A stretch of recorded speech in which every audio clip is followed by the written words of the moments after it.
Analyse du 10 mai. Let's go. Bon, pour changer, comme on avait dit la semaine dernière, on va regarder les altcoins. Ouais, il y a des altcoins qui commencent à être intéressants parce qu'on vient de casser notre MSB, par exemple, avec cette bougie impulsive et on commence un momentum aussi à court terme. Bon, bien sûr, ce qu'il faut faire attention, c'est les gaps qu'on a laissés pendant le mouvement aussi qu'on a eu récemment. Mais il faut vraiment rester prudent parce que ça peut être un fécal. C'est-à-dire qu'on peut juste venir attraper les liquidités avant de retracer et de refaire un nouveau point bas. Il y a des probabilités de faire ce genre de scénario. Ainsi, l'autre scénario probable, c'est que lors du prochain higher low, c'est-à-dire qu'on vient attraper les liquidités, qu'on retrace, on vient combler les gaps avant de reprendre un scénario haussier.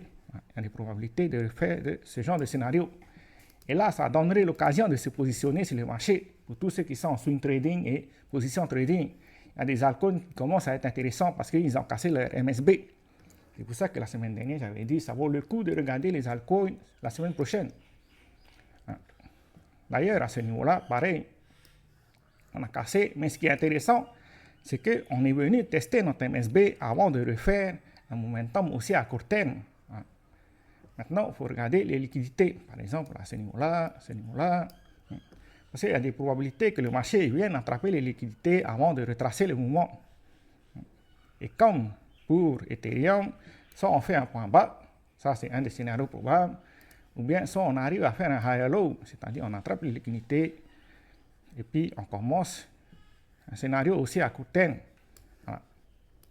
Donc, c'est les chemins probables par rapport à Solana, mais comme pour Ethereum, ça commence à être intéressant. Parce qu'on a cassé notre MSB et on a une bougie impulsive.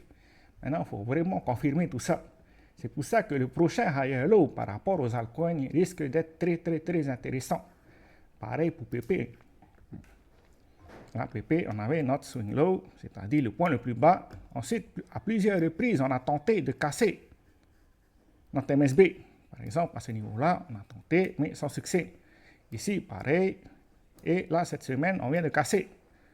Donc, le prochain higher low, il y a des probabilités de se passer sur le marché si jamais on ne fait pas un nouveau point bas. Donc, si on ne fait pas ce genre de scénario, il y a des probabilités de se passer à long terme par rapport aux altcoins. Donc, ça risque d'être intéressant pour tous ceux qui sont en swing trading et position trading, tous ceux qui sont à long terme. Il y a plusieurs altcoins que je vais regarder, peut-être dans les semaines ou bien dans les mois à venir, surtout si on a un momentum. Pour moi, le momentum haussier, c'est vraiment quand Powell va commencer à baisser les taux d'intérêt. Dès qu'il y a de la nouvelle liquidité qui entre sur le marché, il y a des probabilités que les altcoins commencent un momentum haussier à moyen terme, c'est-à-dire pendant quelques semaines ou bien quelques mois. Pour le moment, on n'a toujours pas d'événements sur le marché pour propulser le prix à des sommets, à des nouveaux sommets plutôt.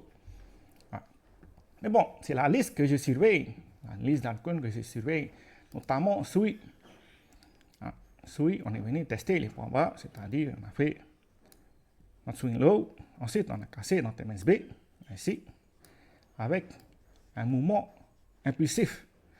On a commencé à retracer, puis on vient de recasser. Donc on a une structure haussière confirmée.